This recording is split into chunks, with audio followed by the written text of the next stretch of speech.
Cuentos de Antiguamente es un proyecto de lectura de cuentos. Son cuentos ilustrados, son cuentos musicados en vivo. El grupo que cuenta estos cuentos está compuesto por Antonio Perla. Él es profesor de Historia del Arte en la UNED. Bienvenido. Hola, Isabel.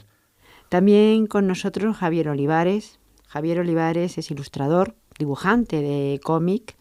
Hola, Javier. Hola, ¿qué tal? Y José Climent, científico en el INIA, pero músico, fundador, entre otras cosas importantes, de la Musgaña. Bienvenido. Gracias, Isabel. Pues con Antonio, con Javier y con José vamos en los siguientes minutos a hablar de estos cuentos de Antiguamente, de este proyecto que utiliza cosas tan diversas como los cuentos, como base, claro, como la voz, la música y la ilustración, que también me parece algo muy curioso, porque la ilustración se ve, pero no se oye. Y parece que los cuentos de Antiguamente son más para oír. Pero ahora nos lo van a explicar. ¿Cómo surge, cómo nace esta idea primero? Antes de ser casi un proyecto, supongo que sería una idea en la mente de alguno de vosotros. Bueno, no es algo que surja como algo cerrado, como un objetivo cerrado. Yo empiezo a leer cuentos en una especie de obsesión cuando nacen mis hijas y empiezo a contar cuentos, pero a leerlos. Yo soy un lector de cuentos, no los memorizo, y lo que intento es transmitir cómo están escritos y cómo la lectura de un cuento tiene sus matizaciones, sus pausas, sus ritmos y demás.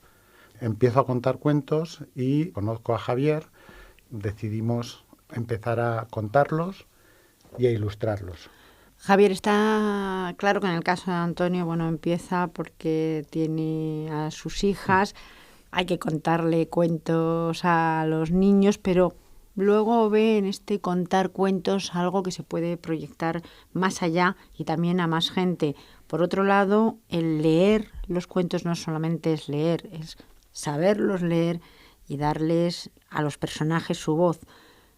Ellos se van creando poco a poco, pero por otro lado, tu labor de ilustración, ¿en qué consiste? A medida que cuenta cuentos, ¿qué es lo que haces? Mi cometido en este proyecto es más o menos darle una visibilidad gráfica, ¿no?, a los relatos. Y es importante porque los niños, cuando les lees los cuentos, ellos proyectan unas imágenes que lo hacen de forma inconsciente. Y yo lo que pasa es que hago un poco lo mismo que hago con mi trabajo habitual, que los ilustradores siempre nos achacan que lo que hacemos es que cortamos, ¿no?, la imaginación de la gente porque les imponemos una visión y no les dejamos a ellos que imaginen. Y a mí, yo siempre digo que lo que hacemos es básicamente abrir ventanas, no cerrar puertas ni poner vallas. Y lo que hago con Antonio y ahora con José también es lo mismo, es directamente acompañarlos visualmente, ¿no? También lo que me gusta hacer con los cuentos es darles también una visión diferente. O sea, que a veces aporto cosas que no están en los cuentos, con lo cual tienen una visión complementaria. No es simplemente que estoy dibujando exactamente muchas veces lo que veo, sino que a veces añado pequeños elementos que les enriquecen, ¿no?, también. Aquí hay que decir, y lo he olvidado en la presentación, quizá porque quería hacerlo más tarde, es darte, Javier, la enhorabuena por ese premio nacional que hace Pues muy gracias. poco que has conseguido. Eso hace poquísimo. Es muy, muy Todavía importante. lo estamos celebrando. Es que hay que celebrarlo. Sí, no, por eso.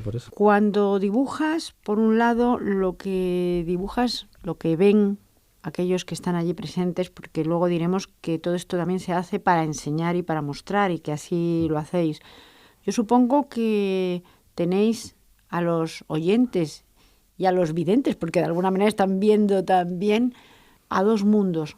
Oís la música, oyen el cuento y a la vez están fijando lo que se está dibujando, sí. A tres. Sí, es interesante. Yo creo que precisamente por eso este proyecto yo creo que ha encajado tan bien, porque Antonio empezó contándolos y evidentemente son autosuficientes como narración. O sea, los puedes oír y te imaginas lo que tú quieras. Lo que pasa es que al añadir la imagen estás empezando a llevar la narración por otro sitio. Y cuando oyes la música empiezas también a complementar, ¿no?, la visión esta narrativa con diferentes visiones y diferentes además elementos. Y yo creo que lo bonito de este proyecto precisamente es eso, que no nos estorbamos. Es muy interesante cómo la palabra, la imagen y la música pueden convivir y formar un relato coherente, ¿no? no estás distrayéndote nunca con nada, sino que se complementan perfectamente. A mí me parece, ya si añadimos algo más, yo creo que ya la estropeamos. Pero algo tiene que añadir José, claro, José Climent, hemos dicho al principio que él es científico, pero es músico también. Las dos profesiones a la vez, y en este caso, claro, está como músico porque la música lo acompaña todo y, cómo no, va a acompañar las palabras bien dichas. Pues sí, claro, mi cometido es la parte más abstracta. Entonces, desde el principio, que yo soy músico de folk, yo soy músico tradicional, aunque siempre compongo música basada en unas líneas y unas melodías y unos ritmos existentes. Entonces, esto se podría plantear de varias maneras, como usar la música casi como efecto especial o como pintar un poco, revestir las palabras, hacer un poco casi la labor que hace Javier, pero no. Lo que intentamos es crear una atmósfera adecuada al cuento que se está contando. Entonces, la adecuada tiene que ser de varias maneras, por la época en la que está más o menos centrada el cuento, por el tema del cuento y por el ritmo que llevan a las palabras, ¿no? Entonces, eso es lo que voy buscando. Estos cuentos, y ahora veremos que son cuentos populares, en su mayoría además recogidos por una persona, de la que hablaremos sobre todo por una persona, cuando se escuchan, igual que nos decía antes Javier, que lo escucha y lo que hace es complementar, no solamente es dibujar el personaje, sino complementar esa idea. En la música es lo mismo, es crear una imagen. Sí, esa es la idea. Esa imagen puede ser muy, muy vaga o muy simplemente una atmósfera sonora que cuando estás viendo el dibujo y estás oyendo las palabras te parece que todo es coherente. O realmente intentar apoyar, intentar algo más. Entonces hay algunos cuentos que son divertidos, que son jocosos, hay otros que son un poco tremendos y hay otros que son incluso profundos y muy sentidos. Entonces buscamos que ese todo sea coherente. Claro, Javier siempre pone una pincelada de humor porque no puede evitarlo y entonces eso ya yo creo que es el toque completo. Hablaremos también de esas pinceladas y de cómo se dan, pero sí me gustaría hablar un poco de los cuentos. Hemos dicho que de tradición popular ya hay un nombre, Aurelio Macedonio de Espinosa, un profesor en la Universidad de Stanford, que en un momento dado se dedica a recoger esta cultura popular por todos los pueblos de España, a recogerlo y hacer un compendio que además es muy interesante y que utilizan además otros. Los cuentos que recoge Aurelio Espinosa son parte del programa que hacemos, porque acabamos de hacer hace 2 fines de semana en Toledo, en el Museo del Greco, una sesión de cuentos sefardíes. Es decir, que lo que hacemos es ajustar al espacio y al entorno y a lo que vamos a hacer. Es importante entonces el público que lo va a recibir. Por supuesto. Este proyecto se presenta en muchos sitios, se presenta para niños en unos casos, para adolescentes o preadolescentes en otros y para adultos, por supuesto. Es decir, en colegios, en institutos, también en museos. Y el público es lo que hace que los cuentos sean unos u otros. Sí, claro. Por ejemplo, cuando hicimos una sesión en el Museo Sorolla, esa sesión de cuentos coincidía con una exposición del encargo de la Hispanic a Sorolla, con la recogida de trajes populares y costumbres y demás. Entonces, en ese, por ejemplo, preparamos un repertorio de cuentos populares de los recogidos por Aurelio. ¿Por qué? Porque temporalmente coincidían y porque tenía que ver con ese espacio. El que hemos hecho ahora en el Museo del Greco, pues pensamos que sería interesante que fuera un repertorio de cuentos sefardíes, entonces lo que hacemos es elaborarlo y darle forma. Sí que me gustaría puntualizar una cosa de lo que hemos hecho. No somos 3, somos 1. Es decir, las 3 cosas forman una sola. La música no me está acompañando a mí en la lectura, porque de hecho además yo no leo igual cuando hay música que cuando no hay música. A mí la música me sirve para seguir un ritmo y para marcarlo. Lo más interesante de esto yo creo que es que conseguimos un producto que es una cosa y eso es lo que lo hace más interesante. Sí, hablábamos antes precisamente de esa conjunción y de ese imaginar una idea. Cuando se imagina una idea, pues la idea es un conjunto. Los cuentos. Nos decía José que hay cuentos jocosos, cuentos tremendos. Yo siempre he creído que la mayoría de los cuentos son bastante tremendos. Hasta los que se le cuentan a los niños. Si los analizas, En general pasan cosas terribles. Si eso lo adaptaras al mundo adulto, podríamos hacer de todo películas bastante tremebundas. Sin embargo, es verdad que también el humor, de alguna manera, está presente. Todo eso también, cuando se imagina una idea, se crea antes. Es decir, primero, en el caso de los cuentos sefardíes, por poner un ejemplo, se cogen los cuentos, se hace una lectura y de esa lectura previa sale la música y sale también, de alguna manera, la idea de la ilustración. ¿Se hace así en ese conjunto? Exacto, sí, así son. Primero nos plantea varios, también elegimos por la duración, por ejemplo. Hay unos cortísimos, hay otros largos, tienen que estar, digamos, equilibrado. Y así es. Entonces, hay algunos cuentos que son muy buenos, pero que es casi imposible imaginarse algo gráfico que los haga, o musicalmente. Claro, yo tengo que tirar de mi repertorio, que es limitado, claro, no es infinito. Y hay veces que algunos, pues decimos, bueno, este estaría muy bien, pero no. Entonces hay otros en los que de repente dices, este está perfecto para las tres partes, ¿no? Tenemos una gran suerte también en esto, y es que José toca muchos instrumentos. Y acompañas de manera diferente también, dependiendo del cuento. Busco entre la temática, la época, y luego, claro, eso la gente cuando lo oye muchas veces no lo sabe. Muchas de las melodías son melodías que detrás llevan unas letras, que no cantamos, obviamente, pero que esas letras tienen que ver con el cuento. Y eso a veces ni siquiera lo explicamos. Es una autoimposición nuestra de mayor coherencia todavía, ¿no?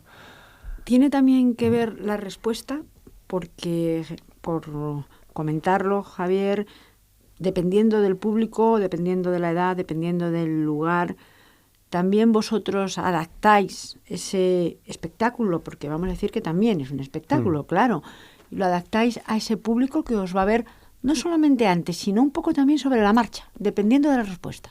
Tengo que decir que hay una frase que me gusta mucho de un editor de literatura infantil, que es Vicente Ferrer, que hace libros para niños. Entonces él dice que lo que hace son cuentos, o edita cuentos que también pueden leer los niños, que me parece una manera de agrupar y de no seleccionar por edades, y sobre todo de no dejar fuera muchos cuentos que a lo mejor los niños pueden oír. Lo que pasa es que puede que no entiendan todo.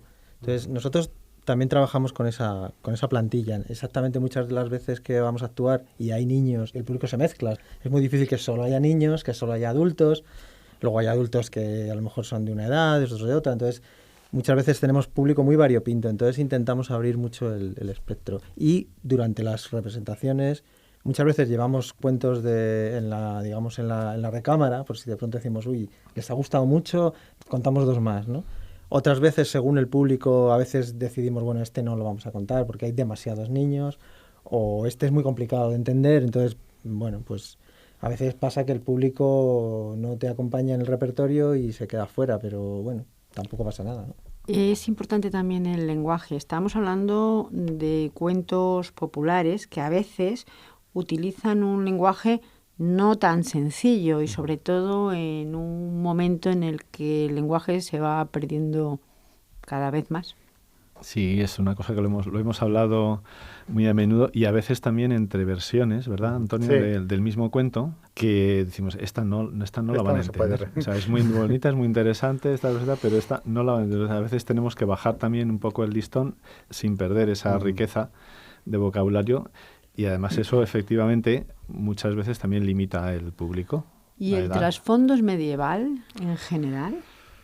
El origen de los cuentos casi todo viene de la Edad Media, por eso, bueno, el origen, cuidado. En la sesión que tenemos preparada, que llevamos a los institutos de cuentos de origen medieval, tenemos incorporado un cuento del siglo V, de una parte de la India, que es un cuento encadenado. En estas sesiones contamos un poco más también sobre los instrumentos, cómo es la zanfona, y contamos también un poco sobre los propios cuentos y por qué hemos escogido esos. Entonces, hay uno del siglo V de la India que lo utilizamos, es un cuento encadenado que lo utilizamos para explicar cómo los cuentos encadenados entran por el norte de Europa y por el sur, por la península, y cómo se convierten en una tradición también de la península.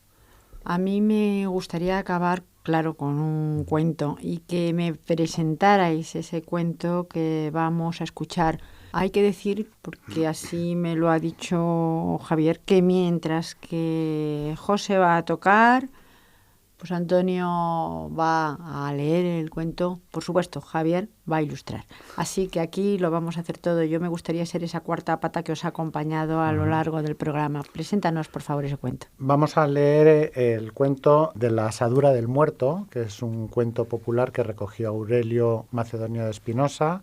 Como hemos empezado a decir un poco, Macedonio de Espinosa publicó su recopilación, su gran recopilación de cuentos en 2 volúmenes en el año 23, el primer volumen, y en el año 26 en la Universidad de Stanford, y después de la guerra se publicaron aquí en España, y en el 2009 el CSIC hizo una reedición que está agotadísima, pero bueno, en esta recopilación de Macedonio hay, para que os hagáis una idea, más de 200 cuentos, muchos de ellos que se repiten, porque esto es una de las cosas que sí se constata, que los cuentos se repiten en distintos puntos de la geografía. Pues solamente daros las gracias, y a todos, expectantes, les dejamos con el cuento. Gracias. Gracias a Dios. La asadura del muerto. Este era un matrimonio y vivían cerca del cementerio y no tenían que comer. Y una noche fue ella y desenterró un muerto y le sacó la asadura y la asó. Y cuando llegó el marido, se la puso en la mesa con patatas. Con que cenaron y no pasó nada. Y luego, después de cenar, se acostaron. Y cuando ya estaban en la cama, se oyó una voz que dijo: «Dame mi asadura dura que me sacaste de la sepultura». Y la mujer gritó: «¡Ay, maridito mío, quién será!». Y el marido le contestó: «Cállate, remonona, que ya se irá». Pero la voz dijo entonces: «No me voy, que en la puerta de la sala estoy». Y la mujer, más espantada, le gritó a su marido: «¡Ay, maridito mío, quién será!». Y el marido le dijo otra vez: «Cállate, remonona, que ya se irá». Y la voz contestó: «No me voy, que debajo de la cama estoy». La mujer entonces se agarró de su marido y empezó a gritar: «¡Ay, maridito mío, quién será!». Y el marido le decía: «Cállate, remonona, que ya se irá». La voz entonces dijo: «No me voy, que encima de la cama estoy». La mujer ya estaba casi loca de espanto y gritaba: «¡Ay, maridito mío, quién será!». Y el marido le dijo: «Cállate, remonona, que ya se irá». Pero entonces la voz dijo: «No me voy, que agarrándote de los pelos estoy». Y agarrando a la mujer de los pelos, el muerto se llevó a la mujer al cementerio, la mató y le sacó la asadura y se la puso y se enterró otra vez.